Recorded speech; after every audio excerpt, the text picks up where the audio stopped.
Good evening, America. Today is June 14th, Donald Trump's birthday.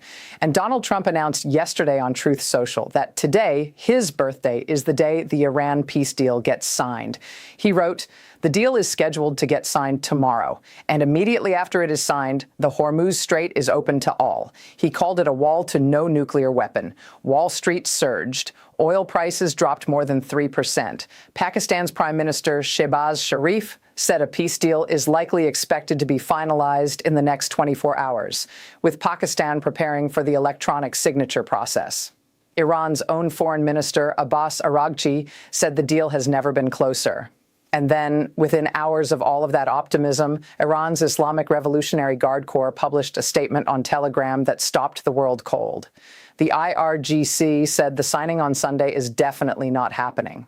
They said Trump's insistence on signing specifically on June 14th is a test for Iran's negotiating team. And then they said something that has never been said publicly by any Iranian military body about any American president in any negotiation in history.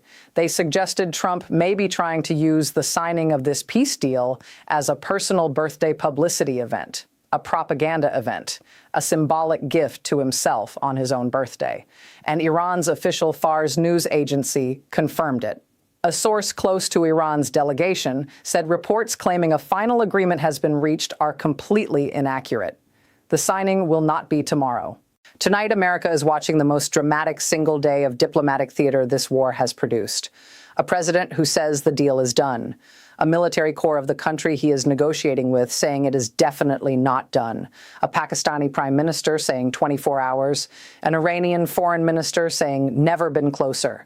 And the specific date chosen for the signing being called a birthday propaganda event by the armed forces of the other side. This is where 106 days of war have brought us.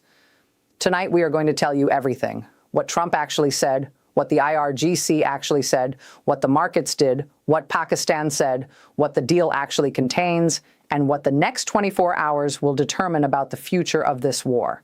Stay with me. Let us start with Trump's Truth Social post, because the specific words he chose tell you a great deal about how he is thinking about this moment and what he believes he is about to achieve. Trump wrote on Saturday, June 13th, "The deal is scheduled to get signed tomorrow, and immediately after it is signed, the Hormuz Strait is open to all." He called it a wall to no nuclear weapon. He wrote, "We look forward to working with Iran and the entire Middle East long into the future. Hopefully, this process will all work out quickly, easily, and smoothly." And then he added one sentence that should not be overlooked. He wrote, "If it doesn't, we have the ultimate alternative, hopefully never to be used again." The ultimate alternative. That is Trump's language for resumed full-scale military operations against Iran. He is announcing a signing on his birthday and simultaneously warning that if it falls through, the bombs come back. That is the full context of his post. Optimism and threat in the same paragraph. Pakistan's Prime Minister Shehbaz Sharif added enormous weight to Trump's announcement Saturday morning. Sharif said a peace deal between the United States and Iran is likely expected to be finalized in the next 24 hours, with Pakistan preparing for what he described as the electronic signature process. Pakistan is the primary mediator in these negotiations. Pakistan has been shuttling diplomats, military officials, and senior ministers between Washington and Tehran since the first week of the war.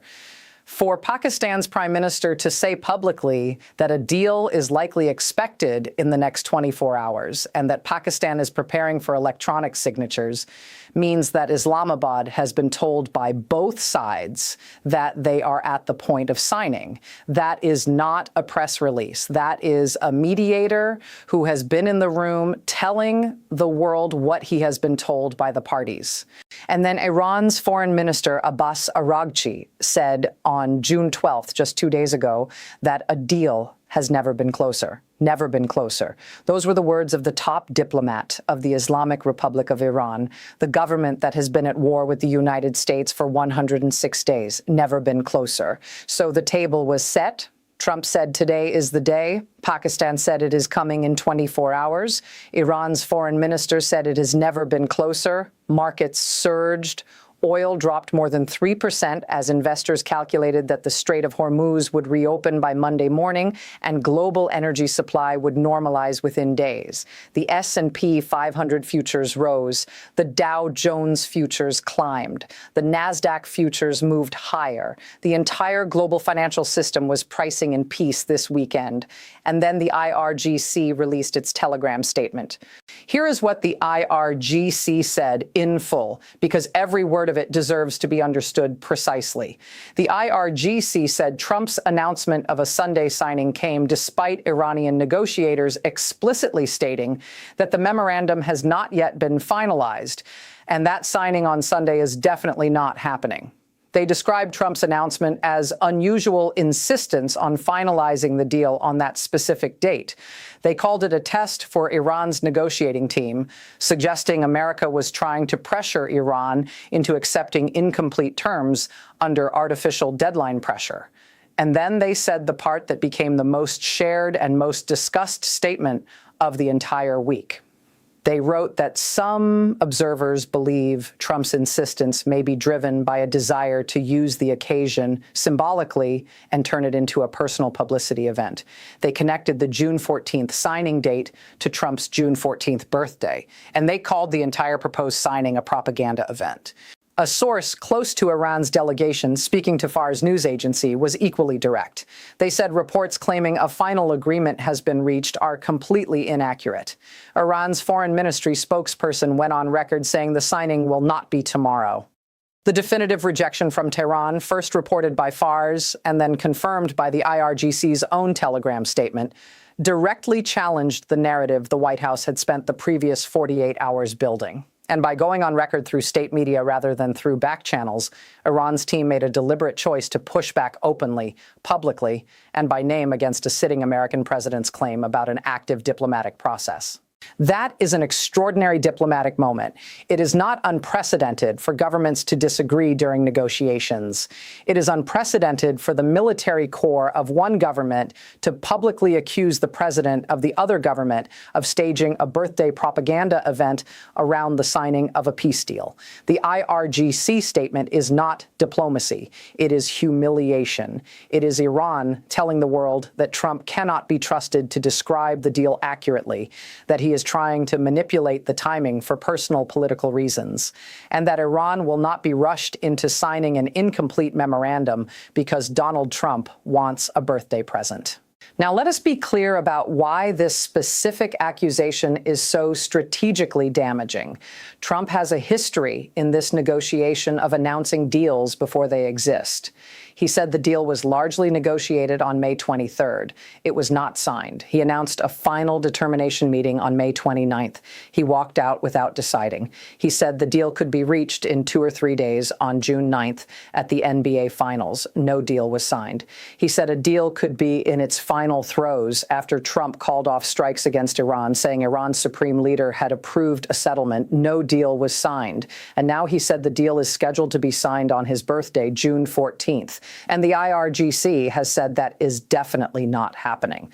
5 consecutive announcements of imminent deals that did not materialize have created a credibility problem for the president on this specific topic that the IRGC is now exploiting publicly. When Iran calls the June 14th announcement a birthday propaganda event, it is not just insulting Trump. It is pointing to a documented pattern and daring anyone to deny it. Here is what we actually know about the state of the deal tonight, based on the most credible and detailed reporting available from multiple sourced outlets.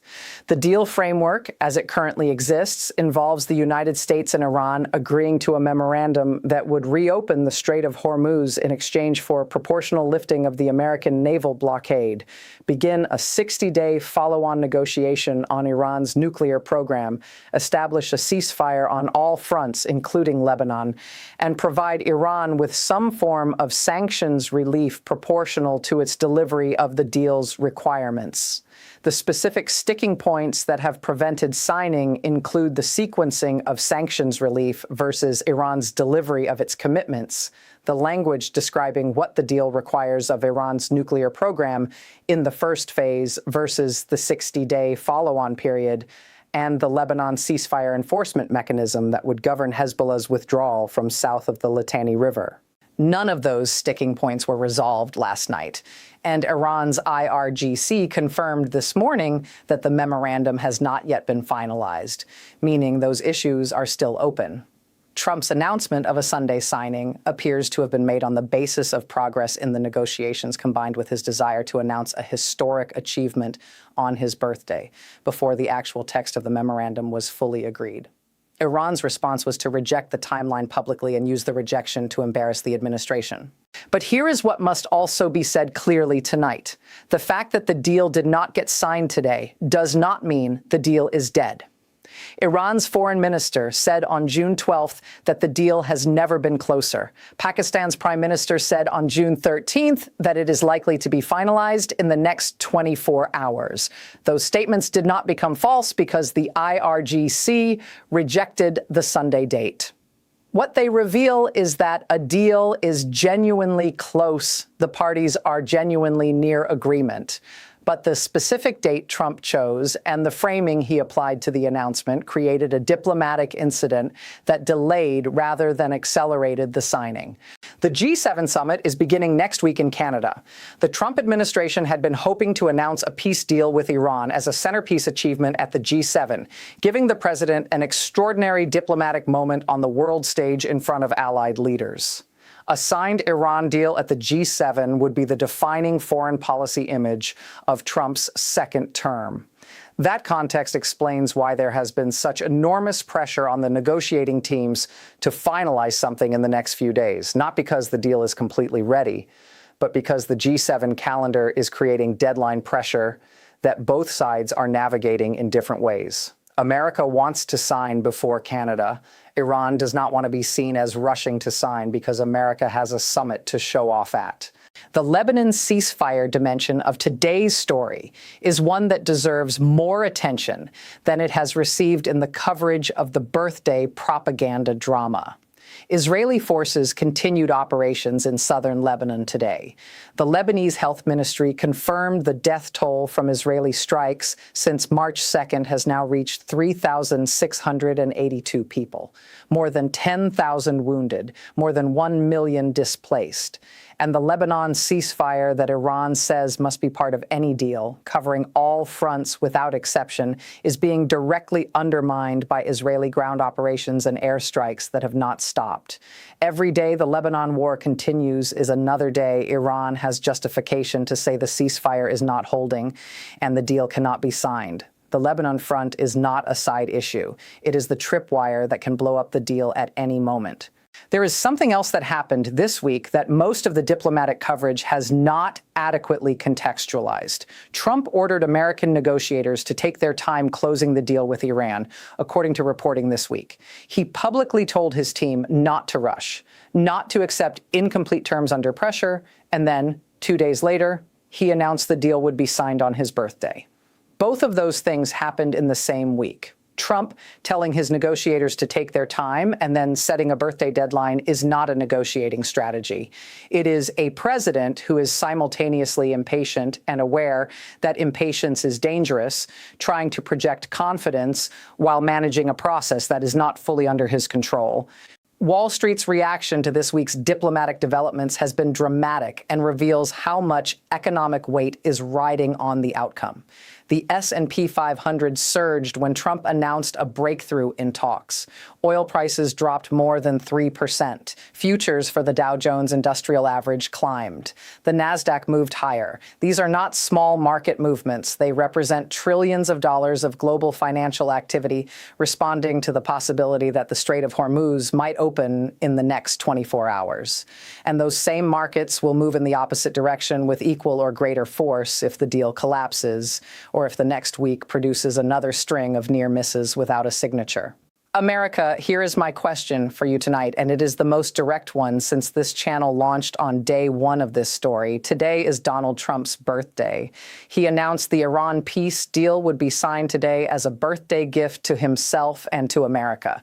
The IRGC called it a birthday propaganda event and said the signing is definitely not happening. Pakistan said it is likely in 24 hours. Iran's foreign minister said it has never been closer, and the deal still has not been signed. Here is what I want you to tell me right now in the comments.